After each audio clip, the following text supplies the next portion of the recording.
Hello there, everyone. Newbornkilik here, welcoming you back to another Zelda-related video. Today, we're going to be taking a look at all of the items and equipment in The Legend of Zelda Ocarina of Time and whether they would be useful to you and to me in our everyday lives. Starting off with essentially the non-applicable tier. These are items that are present in our everyday life and you probably don't bat an eye at unless you really need them. You know, things like sticks, bugs, literally the Megaton hammer, which is just a sledgehammer, a saw, bombs, which you probably don't have access to anyway, although they do exist. Come to think of it, if you do have access to them, I'm worried about you in the slightest. Now, of note, just because something is in this bottom tier list doesn't mean that it's not useful. It just means it's not that interesting to talk about. I mean, aside from maybe like the frog, can't think of a frog in real life that I would want to squeeze eye drops out of, but I guess that's just a, big dub for the frogs in real life, really. Things like the Kokiri sword, while fun, are essentially just a dagger, a tiny little sword, essentially the equivalent of a butter knife. Great if you love toast, not great if you're actually trying to defend. It's better than nothing. It's better than like a pocket knife, maybe. Because, like you whip that thing out, people are going to be like, oh my god, is that the Kokiri sword from Ocarina? And then you stab them in the chest. Self-defended. So again, not that the items in the bottom tier aren't useful in their own way, just kind of boring to talk about, and we have them in our world anyways. However, the same cannot be said for the F tier or the actively harmful tier. These are going to be things that are, well, actively harmful to our day-to-day lives, like the Skulltrolla token. Yes, they're made of gold. No, I don't care. I don't want any of these things near me, because the presence of a Skulltrolla token implies the presence of a Skulltrolla. Now, doesn't it? The massive spiders? If you saw that thing in a dark alley, hell, you could see that thing in a bright alley and you'd be like, I'm gonna go around. I will go past the thugs real quick. I would take my chances with them because at least you don't know what their intentions are. Actually, I think that's the whole, would you rather go on a date with a bear or a man? Maybe I would take the Skulltrolla. I don't know. Hopefully we don't have to figure that out. Moving on to the next part on our list. Poe souls are very concerning, because it means not only do our souls take this sort of ethereal, visible form, or at least these souls do, but it also implies that they can be captured in a bottle. That's not good. That's not good for anybody. Our souls need to be roaming free. They need to be out of here. On the plus side, at least you'd be able to keep your friends and family, close to you, trapped in a glass jar somewhere, maybe sitting on the counter above the fireplace. Papa can always, hang out with you and whatnot, eternally suffering and not being able to reach the afterlife. But that's beside the point. I don't think I need to say anything else. Not a good idea. Not great. Bomb shoes are just bombs that are harder to control. If you're a demolitions expert, the one thing you want to do is control your explosions. You don't want things just blowing up all willy-nilly. It's dangerous for everyone around. And a bomb shoe is essentially a running bomb. I'm sure something like this exists, but you likely would have some sort of control over it. It's essentially just a worse version of something we probably already have these days. Next, we have the Giant's Knife, specifically the Broken Giant's Knife. Not particularly useful, just a crappily made sword. Throw it back on the pile, put it back in the forge, reforge that bad boy. But essentially planned obsolescence at its finest. I'm going to reveal the entirety of the D unhelpful tier list all at once, and you'll kind of start to see a pattern here. A lot of them are magical items that we wouldn't even be able to use, so unfortunately not very helpful. Maybe like a cool little set piece, depending on, maybe you get like the medallions. Those are fun, nice little art pieces, not particularly useful. However, I guess there are implications in the land of Hyrule if these items are transported to our world, as the medallions are essentially just the condensed power of all of the sages given to the hero of time, and if they're not in Hyrule, so yeah, actively harmful for them to be in our world, but we'll leave them here anyway because it doesn't affect us. But yes, assuming that we're not able to use magic, even most Hylians in Ocarina of Time don't have the ability to use magic. I believe it had something to do with their connection to the goddess Hylia, and most of them have lost the connection to the goddess so much that they're not able to actually use magic unless it is essentially bestowed upon them by like a great fairy or something. Like, for example, Link's not able to use any sort of magic, even like the basic spin attack and the enhanced version of the spin attack, I suppose. He's not able to use that until his magic channels essentially are opened up. And none of these items on this list do that. You have to go see a great fairy to do so, so we would not be able to use any of these items, but assuming we were able to, that's where things get interesting. We have relatively innocuous things, such as the Lens of Truth. In-game, the Lens of Truth essentially allows you to see through illusions. I don't know exactly how it would work in our world. Would we just be able to see through deceptions? However, things like Din's Fire? If you don't know, Din's Fire is essentially just an explosion, but in slow motion. A wall of fire will permeate out of you and probably cause a wildfire somewhere in California. That is future made-up Newbornkilik's problem.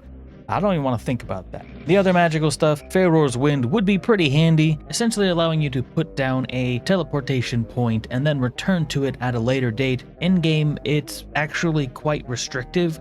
I want to say you can only use it inside of dungeons and stuff. So going by that, we'd have to build a dungeon in our basement or something to be able to fully utilize this item. I swear, officer, it's just my Pharaoh's Wind dungeon. Depending on the logistics of being able to teleport back and forth. You're like, well, would we be able to drop Pharaoh's Wind here, go to the grocery store, and then just Pharaoh's Wind back real quick? You wouldn't be able to take your car then, right? You see how things get complicated real quick with one-way transportation? But still, could be kind of handy. Not knocking it just yet. Nehru's Love essentially makes a protective, magical dome around you that would be handy in some situations, mostly like self-defense situations. For everyday life, not particularly useful. We also have things that are some pretty high-profile items, such as the Master Sword. Not particularly useful in our world. It is just a sword, but it's enhanced with magical properties to essentially be the blade of evil's bane. Now, could we use it on evil people? Sure. And in fact, I'd say that might even be a good idea. However, outside of that, just a regular old sword, albeit a really cool one. I would love to have an actual Master Sword. You trust me, I would love it. Not very useful, unfortunately. We have various notes, some from royalty, not particularly useful. An egg, that's just weird. I don't know exactly what's weird about it. A pocket cuckoo, which I'm assuming is just a chicken, but smaller. Assumedly to fit in said pocket. Now, that could be kind of useful, you know, maybe for production or something, but regardless, it's kind of unhelpful. Like, we have chickens already. I'm sure there's a smaller variant of chicken that would essentially fit this. The silver scale, however, is kind of a weird one. I'm not really sure exactly what it does. It doesn't say that it helps you breathe underwater. All it says is that it lets you dive deeper. What does that mean? So these eye drops are very, very interesting. On the one hand, they're just eye drops, right? You'll notice the prescription's not with them. I don't know where it went. I swear I put it on the tier list, but it's not here for whatever reason. Not important. What is important about these eye drops is they are apparently so potent that, one, they require a prescription. I'm sure that's a real thing IRL. I'm not knocking that, but I think the actual bottle for the eye drops is kind of like this big. And we give it to Big Goron, who had his eyes agitated by the smoke from Death Mountain, I think, once it erupted once.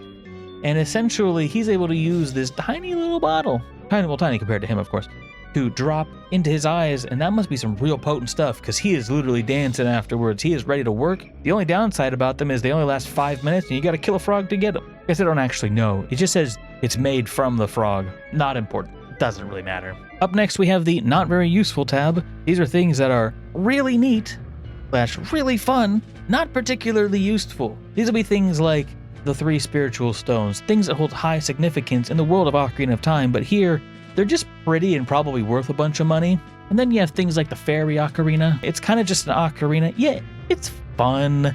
It's a fun little thing to mess around with, not particularly useful. I don't think it has any special magical properties. Actually, it might have some magical property. You don't get to hang around with it that often. Next, we have all of the masks from the Happy Mask shop. Not very useful, but they're kind of fun. I could see them being used, you know, for some sort of rituals or something. Interesting to note, the Spooky Mask is essentially the mask that the Redeads wear on their faces. So it's like a burial mask of some kind. And if you look, I don't know if it's in every version of the game, but at least in certain versions of the game, if you look at certain points during the day, that mask will actually glow. So maybe it has some sort of magical thing. It's more of a cultural thing, I would assume. Again, a burial mask. Without the culture to go with the cultural thing, it's not that useful and not that important. The Goron bracelet, I believe, enhances strength in very specific ways, but it's kind of like a low-level strength. Like, it helps the 10-year-old be able to essentially pick weeds better and carry bomb flowers. Doesn't increase your damage at all, and I'm not entirely sure if the reason that he needs it to pick up the bomb flowers is because they're so deeply rooted in the ground, he just needs more strength to pick them up, also need them to pick up weeds. So it'd be great for gardening, now that I think about it. But other than that, not particularly useful. Up next, we have the claim check. This isn't paper, by the way, it's just large, unwieldy stone. Come to think of it, it probably should be in a lower tier. For whatever reason, when I was putting this tier list together, I was like, oh yeah, if you bring that to any random blacksmith, it's pretty much just claim one sword. That's not the case. It's just a piece of stone that holds no value. Whatever. For posterity, it can stay there. Nothing C tier or below really matters anyway. Moving on to the Deku Shield. On a list of things that I put in a completely wrong place, the Deku Shield would definitely be one of them. I mean, it's just essentially a slab of wood. It's tough. It's really tough. I will give it that, actually. Aside from fire, the thing's damn near indestructible, which is quite impressive. The mushroom and the strange medicine, I think it's called the odd mushroom and the medicine or whatever, they're part of the Bigoron Sword quest line. The powdered version definitely is just drugs. Up next, we have B tier, the situational slash, it depends on your interpretation tier. These are things that could be very useful depending on what properties they brought to our world, such as the Deku Nuts. Even in regular form, like as we see them in Ocarina of Time, it's just kind of like an AoE blind and stun, kind of a concussion thing. These would be banned. Maybe they'd use them in some military applications, but again, depends. Either way, you and I are not really going to benefit from these sorts of things, but it could have very heavy implications as far as, you know, maybe it's like a DIY, you know, stun grenade or a flashbang or something. Way cheaper to just go grab some Deku Nuts and toss them in a room than, you know, create a flashbang. The Ocarina of Time is a magical artifact that allows you to open the door of time, assuming you also have the 3 spiritual stones. Bear in mind, this is just in Ocarina of Time. In Majora's Mask, completely different ballgame. Way more powerful in Majora's Mask. It will also allow you to move certain things forward and backward in time. However, it's only certain things, which isn't that useful because those things probably aren't being thrust into our world as the Ocarina is. If you assume the Ocarina of Time is like the catalyst to a lot of the songs, like the Sun Song or some of the teleportation songs, which we'll get to in just a little bit, depending on how those work, and if those carried their magical properties over to our world, and even if they did, would it even matter with the teleportation songs? Because they take you to a very specific place. Would they pull you into that universe? Okay, wait, that got way complicated. Okay, let's talk about the teleportation songs real quick. Right at the end, the teleportation songs. I don't actually know that would be useful. It might steal you from our reality and transport you to Hyrule, which I guess could be kind of neat, but also imagine being the first person to try that out. Hyrule is a very different world from the one we have here. Up next, we have the 2 different types of keys in the game, the standard silver key and the boss key. This is in the situational slash depends tier. You only find them in areas where it's important, and I'm not going to assume it's like a randomizer where you could find them anywhere. So if it's like a key that kind of just like magically, amorphously sort of changes to wherever it's found somehow, then maybe it would be super useful as like the ultimate skeleton key, but only for your house. However, most likely these would just be neat little art pieces, especially the boss key. It looks like there's a big old ruby in there, so that could at least be useful. Given the actual game logic, I think there's some tiny little theory crafting that can be done as to how that may be useful in our world, but probably not. The magic beans. Nothing special about them other than the fact that they're literally magical. This is something that isn't specific to the person using it. It is in fact specific to the beans themselves. The beans will grow over the course of 7 years and you'll get a flying plant. Now, I don't know if you get to choose where this plant flies, but that could be very useful. You know, this could be like a centerpiece of certain types of transportation. Would it be efficient? I mean, it doesn't seem to have, other than sunlight, photosynthesis, it doesn't really seem to need any sort of upkeep or fuel. I could see these being relatively useful. There's not really a way to repair something like this aside from just letting it grow, so maybe we shouldn't give it over to the public. They will vandalize it and destroy it, as people are wont to do. Quivers exist, and they're pretty useful if you have a bow. You need to have a bow first, though. The next 2 bags, it really depends, right? So I want to talk about the seed pouch first. I could feasibly see the seed pouch just literally being a small pouch for seeds. If that's the case, not particularly useful. However, the bomb bag, if we just count this as a sack, then it's whatever, not that special, not that important. It would be a nice, Dodongo stomach style sack. However, we can note that the bombs themselves that come out of the sack seem to be about the size of the sack itself. That may imply that this sack is actually larger on the inside than it is on the outside. Assuming that line of logic, and it is a bit of a leap, but bear with me, if we assume that we need to figure out, can we only put bombs in this bomb bag, or can we put anything in this bomb bag? Because if it is, in fact, just like a Tartarus level space-defying anomaly, then that's definitely an S tier. That's essentially a bag of holding from D&D. S tier easily, or it could be just nothing helpful and A tier. So I think, honestly, B tier is pretty good, just right in the middle. Same sort of thing with the rupee bag. I'm not entirely sure how the rupee bag works in Ocarina of Time, or in any Zelda game for that matter. I've actually made a couple theories in the past where maybe it's like a sort of charge system where you take like these rocks and they have energy, and then the rupees, they have energy, and you put them on the front and it sort of absorbs it into like a master rupee on the inside. And one of the main things that sort of leads credence to this theory of it being this sort of like magnetic battery of sorts that you charge with quote unquote currency from the rupees is you have something like the purple rupee, which is huge, or these silver rupees that are the size of a child, and they can still fit in this tiny bag. Maybe tiny is a bit of a stretch, but I don't particularly like that idea. I just think that it is a bag that's larger on the inside. Now, if you can only put rocks in it, I could still feasibly see some reasonable use for something like that, depending on how large of rocks that you can put in it. Revealing the rest of the tier, we can see a sort of mishmash of items. First off, we're going to be the iron boots. These are just heavy boots, a fantastic way to drown. Essentially, this is the mafia treatment. When you get yourself, some cinder block shoes. It's a great way to drown without the blue tunic, which will be coming up a little bit later, but I think is a little more useful than just heavy boots. And then we have the two shields in the game that actually stand sort of a chance at being anything sort of useful. The Hylian shield is just an indestructible shield, which is actually pretty nice. Like, I'm sure we could learn something from this. The mirror shield, however, that's where things get interesting. The mirror shield, even if the only difference between the mirror shield and the Hylian shield is that it is a mirror on the front, that means it is essentially a highly reflective, indestructible surface. Yes, it reflects light, and it even absorbs and reflects certain magical attacks. What would it do with something like radiation, or certain countries have even been experimenting with heat weaponry, where it's just like a concentrated beam of light that just burns holes in things, How would this shield react to that sort of thing? Would you be able to shoot that back at them, or just absorb it into the shield for, make it essentially a battery? There's a lot of ways to go about this, and I think that we can learn a lot from both of these shields and their indestructible properties at minimum. Up next, we have the Stone of Agony, which is essentially just a lie detector. It's a passive lie detector. If it senses a secret or some bullshit, it just starts a rumbling. Surprisingly useful for like private investigators and stuff like that, or even just replacing our current form of lie detection. Assuming it would even work with someone like lying to you or whatever. I wonder if the entirety of Ocarina of Time could be avoided if the King of Hyrule just had the Stone of Agony. Might have been able to tell that Ganondorf was full of shit. Maybe, maybe not. I don't know. Blue fire, I think, would usually just be used for stuff like magic tricks and whatnot. However, it is an interesting case of an anomaly that someone might be able to find some use for.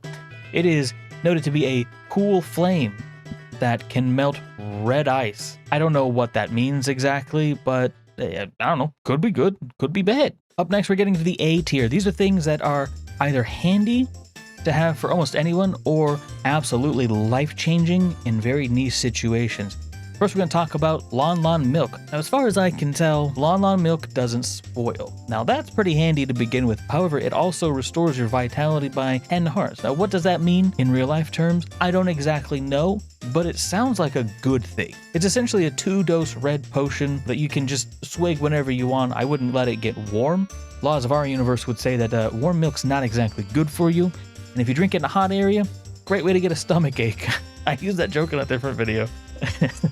Anyway, moving forward. Up next, we have a handful of items that I think would be actually pretty useful, like the boomerang.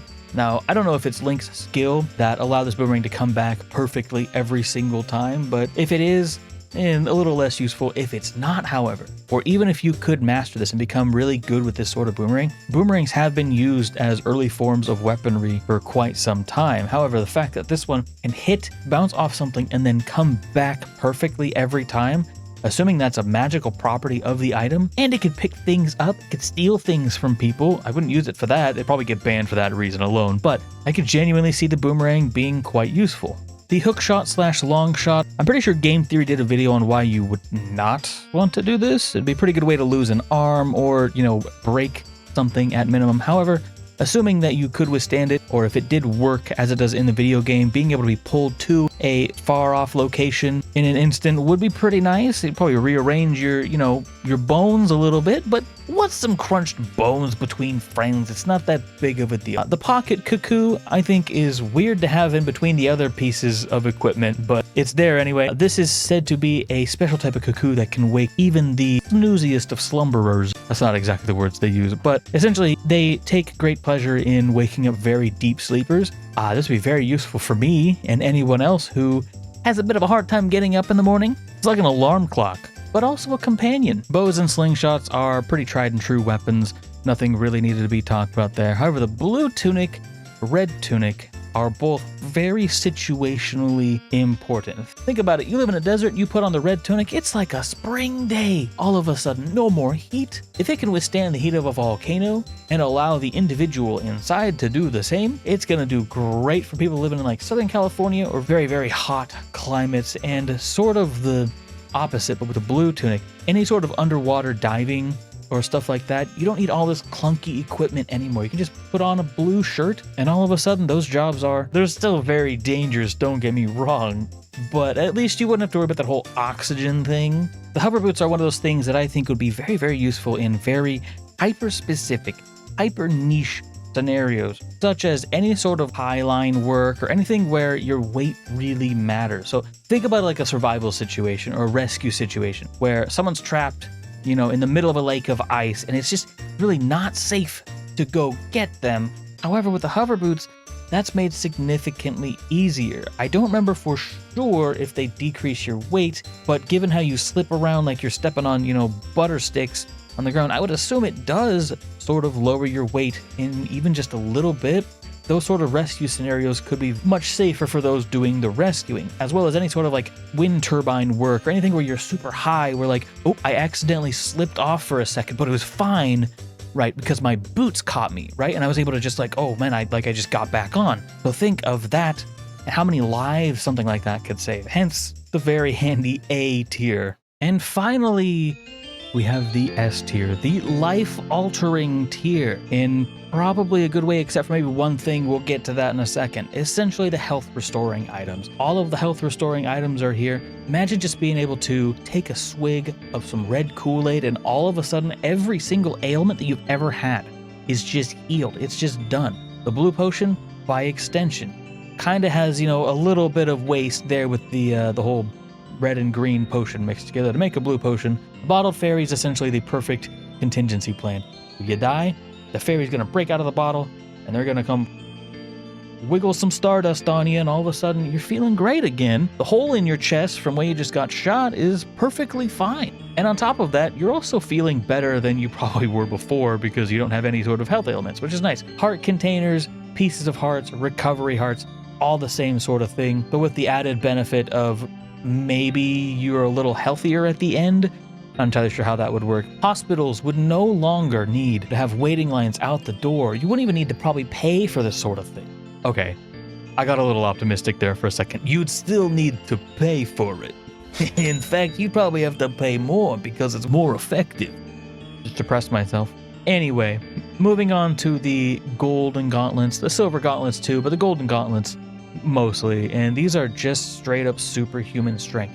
For things like construction, it would be an insane boon. You wouldn't even need machinery anymore. You could just pop on one of these gloves. There's an entire wheelbarrow full of concrete like it was made of feathers. And the wheelbarrow also was made of feathers. Even for the average person, this would be pretty useful. And it even has the one caveat that it doesn't actually increase your striking force at all. So you wouldn't really, you could use it to throw things at other people, but you wouldn't really be able to use it to harm one another. people would probably find a way, right? But overall, I think this would be a pretty nice thing to have. Like, you wouldn't need to, like, if you needed to move your car or something, any number of scenarios that could possibly happen where you just need this incredible adrenaline-fueled strength you could just do with ease. And finally, we have the one life-altering thing that might not necessarily be a good thing. The remainder of the songs that are not the teleportation songs. Now, I'm assuming you're going to need the Ocarina of Time for this one as well. The ability to control day-night cycles is what puts this in life-altering. And you'll notice on the left it says life-altering good. I wanted to cross that out for a little bit after I thought about it. Being able to control day-night cycles would not be good. That would be life-altering in a very negative way and a very, very impactful way in the wrong hands. Hell, even in the right hands, it would probably still cause a handful of problems. But we've made it to the end of our list. Let me know if you would place any of these in a separate place, in a different place, mix any of them around. Overall, I'm relatively happy with the list and how it turned out. Let me know if you have any other games that you want me to pull items from into the real world, and we can take a look at those as well. Thank you so much to my patrons, channel members, and Twitch supporters. You guys are awesome. I really, really appreciate all of you. Anyway, I'm Newbornkilik, and I'll see you in the next one. I'm out.